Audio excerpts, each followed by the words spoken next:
Hello student, आज का topic chapter chemical reactions and equation से है, जिसमें हम रिविजिट करेंगे बैलेंसिंग केमिकल इक्वेशन।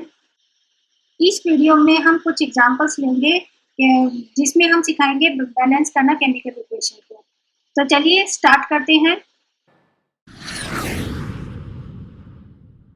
आइए केमिकल इक्वेशन को बैलेंस करना सीखते हैं। जैसे हमने पहले वीडियो में बताया था, बैलेंसिंग करने का आसान तरीका है, पहले हम मेटल, फिर नॉन मेटल,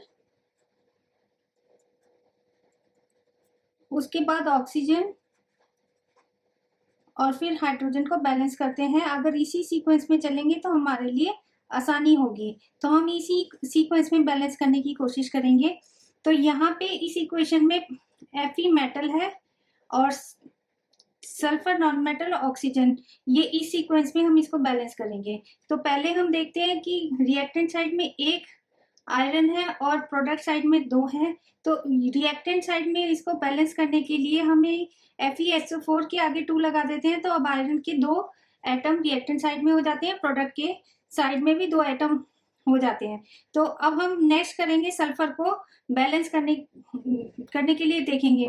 तो यहाँ पे सल्फर के 2 1 2 सल्फर के एटम्स हैं रिएक्टेंट साइड में, और प्रोडक्ट साइड में 1 + 1 मतलब 2 प्रोडक्ट साइड में है, तो सल्फर भी बैलेंस्ड है, आयरन भी बैलेंस्ड है। अब देखते हैं कि ऑक्सीजन कितने हैं। ऑक्सीजन 2 × 4 8 एटम्स ऑक्सीजन के रिएक्टेंट साइड में है और प्रोडक्ट साइड में है 3। Fe2O3 में, सल्फर डाइऑक्साइड में 2 और सल्फर ट्राईऑक्साइड में 3 है। तो ये कितने हो गए ऑक्सीजन के? 3 + 2 + 3, तो ये 3 + 2 5 + 3 ये 8 है। तो रिएक्टेंट साइड में भी 8 है और प्रोडक्ट साइड में भी 8 है। तो ये अब बैलेंस होगी। फिर भी अगर आपको देखना है तो इसको फिर से कर देते हैं। आयरन के रिएक्टेंट साइड में 2 है, प्रोडक्ट साइड में भी 2 है। सल्फर के रिएक्टेंट साइड में 2 है और प्रोडक्ट साइड में 1 + 1 2, तो सल्फर भी दोनों रिएक्टेंट और प्रोडक्ट साइड में बैलेंस हो गई है।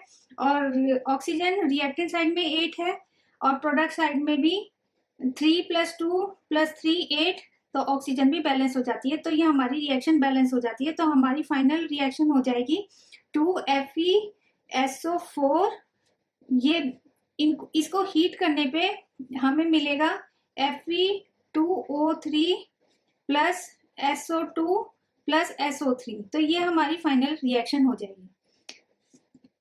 अब दूसरी इक्वेशन को हम देखते हैं।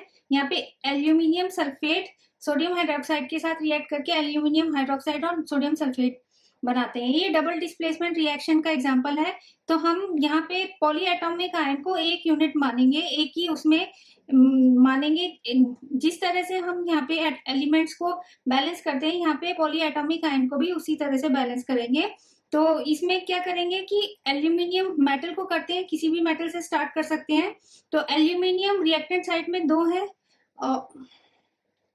और प्रोडक्ट साइड में 1 है। तो हम इसको 2 बनाने के लिए क्या करते हैं कि रिएक्टेंट साइड में 2 लिख देते हैं। तो ये हमारा एल्यूमिनियम बैलेंस्ड हो गया है। अब क्या करते हैं कि यहाँ पे इसके बाद सोडियम को बैलेंस करते हैं। सोडियम यहाँ पे 1 है और प्रोडक्ट साइड में 2 है। तो यहाँ पे हम सोडियम को बैलेंस करते हैं, रिएक्टेंट साइड में 2 करने के लिए यहाँ पे 2 आगे लगा देते हैं। तो अब रिएक्टेंट साइड में भी 2 आ जाते हैं। तो यहाँ पे 2 सोडियम रिएक्टेंट साइड में, 2 प्रोडक्ट साइड में, तो अब सोडियम बैलेंस्ड हो गया। अब आते हैं सल्फेट आयन पे। तो सल्फेट आयन जो रिएक्टेंट साइड में वो 3 यूनिट है और लेकिन यहाँ पे प्रोडक्ट साइड में 1 यूनिट है। तो अब क्या करेंगे कि रिएक्टेंट साइड में 3 है, तो प्रोडक्ट साइड में 3 बनाने के लिए हम इसके आगे 3 लगेंगे। 3 × 3, तो अब सल्फेट के 3 यूनिट हो जाते हैं। तो अब सल्फेट बैलेंस हो गया। नेक्स्ट है हाइड्रोक्साइड। तो हाइड्रोक्साइड में सोडियम हाइड्रोक्साइड के 2 मॉलिक्यूल्स हैं, तो 2 हाइड्रोक्साइड के यूनिट है। तो ये रिएक्टेंट साइड में 2 है, लेकिन प्रोडक्ट साइड में यहाँ पे हमने 2 लगाया था ना, तो 2 3 6 हाइड्रोक्साइड के यूनिट्स हैं। तो यहाँ पे 6 है, तो इसको 6 बनाने के लिए क्या करेंगे, रिएक्टेंट साइड में 6 बनाने के लिए इसको 6 से मल्टीप्लाई कर देंगे तो अब सोडियम हाइड्रोक्साइड रिएक्टेंट साइड और प्रोडक्ट साइड दोनों में 6 हो जाएगी। तो इस तरह से हाइड्रोक्साइड बैलेंस हो गया है। अब फिर से ये हमने चारों को बैलेंस कर लिया, लेकिन अब फिर से ये सीक्वेंस तब तक रिपीट करते हैं जब तक कि पूरी इक्वेशन बैलेंस नहीं हो जाती। तो एल्यूमिनियम के यहाँ पे हम देखेंगे 2 रिएक्टेंट साइड में है और प्रोडक्ट साइड में भी 2 है। फिर आते हैं सोडियम पे 6 सोडियम साइड में अब हो गए तो 6 सोडियम के रिएक्टेंट साइड में है। अब प्रोडक्ट में 3 2 6 प्रोडक्ट साइड में भी है तो सोडियम बैलेंस्ड है। नेक्स्ट है सल्फेट आयन। सल्फेट आयन 3 है रिएक्टेंट साइड में और प्रोडक्ट में भी 3 प्रोडक्ट साइड में है तो सल्फेट आयन भी बैलेंस्ड है। और हाइड्रोक्साइड हम देखते हैं कि 6 हाइड्रोक्साइड रिएक्टेंट साइड में है और प्रोडक्ट साइड में 2 3 6 ये हाइड्रोक्साइड प्रोडक्ट साइड में है। तो इस तरह से हम देखते हैं एल्यूमिनियम, सल्फेट आयन, सोडियम और हाइड्रोक्साइड आयन रिएक्टेंट और प्रोडक्ट साइड में बैलेंस्ड हो गया। तो हमारी जो फाइनल इक्वेशन होगी Al2SO4 whole thrice plus 6 NaOH, ये हमें देगा 2 aluminium hydroxide AlOH whole thrice plus 3 sodium sulphate. तो ये हमारा फाइनल इक्वेशन होगा बैलेंस करने के बाद। अब ये 2 इक्वेशन एक जैसी है, मैग्नीशियम हाइड्रोक्साइड और कैल्शियम हाइड्रोक्साइड किसी एसिड के साथ, यहाँ पे मैग्नीशियम हाइड्रोक्साइड हाइड्रोक्लोरिक एसिड के साथ और कैल्शियम हाइड्रोक्साइड नाइट्रिक एसिड के साथ रिएक्ट करती है तो उसका सॉल्ट बनाती है मैग्नीशियम क्लोराइड और कैल्शियम नाइट्रेट और वाटर प्रोड्यूस होता है। तो ये 2 टाइप की रिएक्शन है, सिमिलर टाइप की, लेकिन मैं 2 तरीके से अलग तरीके से इसको बैलेंस करना दिखाऊंगी। पहला तरीका तो यही है मेटल नॉन मेटल ऑक्सीजन और हाइड्रोजन की तरीके से। तो पहली इक्वेशन को उसी तरीके से बैलेंस करते हैं। तो यहाँ पे लेफ्ट हैंड साइड में रिएक्टेंट साइड में 1 मैग्नीशियम है और प्रोडक्ट साइड में भी 1 मैग्नीशियम है तो मैग्नीशियम बैलेंस्ड है। और नेक्स्ट है नॉन मेटल क्लोरीन। तो क्लोरीन साइड रिएक्टेंट साइड में 1 है लेकिन प्रोडक्ट साइड में 2 है। तो इस रिएक्टेंट साइड में भी हमें 2 चाहिए तो यहाँ पे हम 2 लगा देते हैं हाइड्रोक्लोरिक एसिड के साथ, तो अब ये 2 आ जाता है रिएक्टेंट साइड में। तो इस तरह से क्लोरीन बैलेंस हो जाती है। अब हम नेक्स्ट देखते हैं ऑक्सीजन को बैलेंस करते हैं। तो रिएक्टेंट साइड में ऑक्सीजन का 1:2 मतलब 2 ऑक्सीजन है रिएक्टेंट साइड में और 1 ऑक्सीजन है प्रोडक्ट साइड में। तो हम प्रोडक्ट साइड में इसको 2 बनाने के लिए वाटर के आगे 2 लगा देते हैं तो ये हमारा ऑक्सीजन बैलेंस्ड हो जाता है। तो ये ऑक्सीजन बैलेंस हो गया। लास्ट में हाइड्रोजन देखना है। हाइड्रोजन है 2 मैग्नीशियम हाइड्रोक्साइड में और 2 है हाइड्रोक्लोरिक की साइड में, तो 2 + 2 = 4 हाइड्रोजन आ जाता है। तो ये हमारा 4 हाइड्रोजन के रिएक्टेंट साइड में है। और यहाँ पे देखते हैं 2 2 4 ही प्रोडक्ट साइड में है। तो ये यहाँ पे अब बैलेंस हो गया, मैग्नीशियम, ऑक्सीजन, हाइड्रोजन और क्लोरीन सब बैलेंस हो गया। तो हमारी फाइनल रिएक्शन हो जाएगी magnesium hydroxide MgOH whole twice plus 2 HCl, ये हमें देगा magnesium chloride MgCl2 plus 2 H2O। तो ये हमारी फाइनल रिएक्शन हो जाएगी। तो ये हमारी बैलेंस्ड रिएक्शन है। नेक्स्ट है कैल्शियम हाइड्रोक्साइड HNO3 के साथ रिएक्ट करता है तो कैल्शियम नाइट्रेट और वाटर बनाता है। तो अब हम इसमें डिफरेंट क्या कर रहे हैं, इसमें डिफरेंट ये कर रहे हैं कि वाटर को हम वाटर ना लिख के इसको HOH मतलब आयन की बॉन्डिंग के साथ दिखा रहे हैं। हाइड्रोजन बॉन्डिंग, हाइड्रोक्साइड बॉन्डिंग आपस में बॉन्ड करके वाटर बना रहा है। तो इसको बैलेंस करना इससे डबल डिस्प्लेसमेंट रिएक्शन की तरह इसको हम बैलेंस करने की कोशिश करेंगे। तो यहाँ पे क्या है, कैल्शियम 1 यूनिट है, कैल्शियम 1 एटम है रिएक्टेंट साइड में और प्रोडक्ट साइड में भी 1 है। और यहाँ पे हम देख रहे हैं हाइड्रोजन को लेते हैं, कैटायन को पहले बैलेंस करेंगे ना। तो हाइड्रोजन 1 है यहाँ पे और 1 ही है प्रोडक्ट साइड में। तो ये तुम्हारा बैलेंस हो गया हाइड्रोजन। और उसके बाद जो है हाइड्रोक्साइड आयन को जब बैलेंस करते हैं तो हमारा 2 यूनिट हाइड्रोक्साइड आयन है रिएक्टेंट साइड में लेकिन 1 है प्रोडक्ट साइड में। तो यहाँ पे क्या करेंगे, इसको दो हाइड्रोक्साइड आयन को दो बनाने के लिए इसको हम दो से कर देते हैं, तो अब हाइड्रोक्साइड आयन दो हो जाते हैं। और नाइट्रेट आयन, यहाँ पे नाइट्रेट आयन एक है और यहाँ पे प्रोडक्ट साइड में दो है, तो इसको दो करने के लिए यहाँ पे हम रिएक्टेंट साइड में दो कर देते हैं। अब हम फिर से इसको रिपीट करते हैं, देखते हैं कि अब बैलेंस हो गई है कि नहीं होगी। तो कैल्शियम एक है रिएक्टेंट साइड में, प्रोडक्ट साइड में भी एक है। हाइड्रोजन अब दो हो गई है हाइड्रोजन रिएक्टेंट साइड में, और दो ही है, दो 2 1 2 दो ही है प्रोडक्ट साइड में।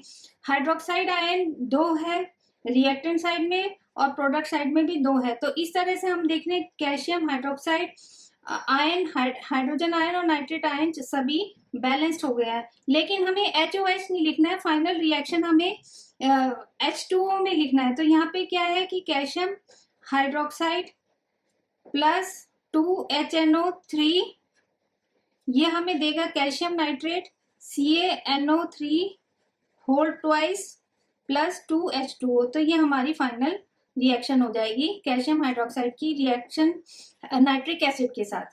तो ये थी बैलेंस करने की। अब हाइड्रोकार्बन को बर्न करने की तीन रिएक्शंस को हम बैलेंस करना सीखेंगे। तरीका एक ही है लेकिन हम इसमें डिफरेंट हाइड्रोकार्बन्स को बर्न करेंगे। तो पहला है मीथेन, ये है मीथेन एल्केन ग्रुप का पहला मेंबर, ये है इथीन एल्कीन ग्रुप का पहला मेंबर, और ये है इथाइन एल्काइन ग्रुप का पहला मेंबर। और इनकी बर्निंग करना सीखेंगे, इनकी रिएक्शन को बैलेंस। हाइड्रोकार्बन जब भी बर्न करते हैं तो कार्बन डाइऑक्साइड और वाटर प्रोड्यूस होता है, सिंपल है। चलो देखते हैं इसको किस तरह से बैलेंस करना है। तो यहाँ पे कार्बन पहला करते हैं मीथेन को बर्न करने की इक्वेशन को बैलेंस करते हैं। तो पहला है मीथेन, तो यहाँ पे कार्बन एक है रिएक्टेंट साइड में और प्रोडक्ट साइड में एक है, तो ये तो बैलेंस्ड है। अब क्या करते हैं कि हाइड्रोजन को पहले बैलेंस करेंगे तो ज्यादा आसान होगा। तो 4 हाइड्रोजन है यहाँ पे रिएक्टेंट साइड में, तो इस यहाँ पे प्रोडक्ट साइड में 2 है, तो इसको हम बैलेंस कर लेते हैं। तो यहाँ पे 2 2 जा 4, तो वाटर के आगे 2 लगा लेंगे, तो 4 हाइड्रोजन हो गए प्रोडक्ट साइड में। अब हाइड्रोजन बैलेंस हो गया। अब ऑक्सीजन हम प्रोडक्ट साइड में देखते हैं, तो यहाँ पे 2 और 2 1 जा 2, तो 2, तो ऑक्सीजन हो गया 2 + 2 = 4, तो 4 है। तो यहाँ पे रिएक्टेंट साइड में 4 बनाने के लिए हम 2 2 जा 4, तो 2 लगा देते हैं। तो इस तरह से हम देखते हैं कार्बन, हाइड्रोजन और ऑक्सीजन तीनों बैलेंस हो गए। तो हमारा जो फाइनल रिएक्शन होगी CH4 + 2O2, ये देगा कार्बन डाइऑक्साइड + 2H2O। तो ये हमारी फाइनल रिएक्शन होगी। नेक्स्ट है एल्कीन ग्रुप का पहला मेंबर इथीन, इसको बर्न करते हैं। तो ये भी सिंपल उसी तरीके से होगा। तो यहाँ पे कार्बन के 2 एटम है रिएक्टेंट साइड में, लेकिन प्रोडक्ट साइड में एक है। तो यहाँ पे इसको प्रोडक्ट साइड में 2 करते हैं तो रिएक्टेंट साइड में अब 2 हो जाते हैं, तो कार्बन बैलेंस्ड हो गई है। उसी तरह से पहले हाइड्रोजन को बैलेंस करते हैं। तो 4 है रिएक्टेंट साइड में, यहाँ पे 4 बनाने के लिए 2 वाटर के मॉलिक्यूल प्रोड्यूस कर लेते हैं, तो 2 2 जा 4 हमारे हाइड्रोजन एटम प्रोड्यूस होते हैं, तो ये बैलेंस हो जाता है। तो ये हाइड्रोजन बैलेंस हो गया है। तो अब करते हैं ऑक्सीजन को बैलेंस करना। ऑक्सीजन अब देखते हैं कितना है, 2 2 जा 4, तो कार्बन डाइऑक्साइड में, और 2 1 जा 2 वाटर में है, तो 2, तो यहाँ पे कितने ऑक्सीजन हो गए, 2 4 + 2 = 6 एटम ऑक्सीजन की हो गए। तो यहाँ पे 6 बनाने के लिए 3 से मल्टीप्लाई कर देते हैं ऑक्सीजन को, तो यहाँ पे 6 हो गए रिएक्टेंट साइड में। तो इस तरह से कार्बन, हाइड्रोजन और ऑक्सीजन तीनों बैलेंस हो गए। तो हमारी जो फाइनल रिएक्शन होगी C2H4 + 3O2, ये प्रोड्यूस करेगा 2CO2 + 2H2O। ये तो सिंपल था। अब नेक्स्ट करते हैं इथाइन, जो एल्काइन ग्रुप का पहला मेंबर है, इसको बर्न करने की रिएक्शन को बैलेंस करते हैं। तो यहाँ पे हम देखते हैं कार्बन के 2 एटम है रिएक्टेंट साइड में, प्रोडक्ट साइड में एक है, तो हम इसको 2 बनाएंगे, तो 2 से मल्टीप्लाई कर देंगे, तो ये 2 कार्बन बैलेंस्ड हो गया है। अब यहाँ पे हम देखते हैं कि हाइड्रोजन के 2 एटम है और यहाँ पे भी 2 हैं तो हाइड्रोजन बैलेंस्ड है। नेक्स्ट क्या है कि हम प्रोडक्ट साइड में देखेंगे कितनी ऑक्सीजन प्रोड्यूस हो रही है। तो ऑक्सीजन 2 जा 4 और एक है वाटर में, तो ये 4 + 1 हो गई 5 ऑक्सीजन के प्रोडक्ट साइड में। तो ये 5 है, 5 एटम प्रोड्यूस हो रहे हैं, लेकिन यहाँ पे 2 है। तो क्या करेंगे, 5/2 × 2, ये 5 के इक्वल होते हैं, तो ये यहाँ पे 5/2 हम लगा देंगे, तो ये 5 ऑक्सीजन के एटम रिएक्टेंट साइड में हो गए। पर प्रॉब्लम क्या है कि कोई भी मॉलिक्यूल फ्रैक्शन की फॉर्म में नहीं हो सकता, तो इसलिए ये फ्रैक्शन को हटाना जरूरी है। तो क्या करेंगे, हम पूरी की पूरी इक्वेशन को 2 से मल्टीप्लाई कर देंगे। तो अब क्या हो जाएगा, 2C2H2 + 5O2, हमने 5/2 × 2 5 हो जाता है, तो 5O2 ये हमें दे देगा 4CO2 + 2H2O। तो हम इसको देखते हैं, फिर से देखते हैं कि 2 × 2 = 4 कार्बन रिएक्टेंट साइड में और 4 ही प्रोडक्ट साइड में। हाइड्रोजन है हमारे 2 × 2 = 4 रिएक्टेंट साइड में, 2 × 2 = 4 प्रोडक्ट साइड में है, और 5 × 2 = 10 रिएक्टेंट साइड में है, और प्रोडक्ट साइड में 4 × 2 = 8 और 2 × 1 = 2। तो ये 8 + 2 = 10 ऑक्सीजन के एटम प्रोड्यूस हो रहे हैं। तो ये बैलेंस हो गया। तो हमारी फाइनल इक्वेशन होगी 2C2H2 + 5O2, ये हमें देगा 4CO2 + 2H2O। तो ये हमारी फाइनल इक्वेशन होगी। तो इस तरह से हम अगर बैलेंस करेंगे तो हमारे लिए आसानी होगी। हमें याद रखना है metal, non metal, oxygen, hydrogen, इसकी सीक्वेंस में ही बैलेंस करेंगे तो आसानी के साथ इक्वेशन बैलेंस हो जाती है। इस वीडियो को देखने का आपका बहुत बहुत धन्यवाद। Thank you.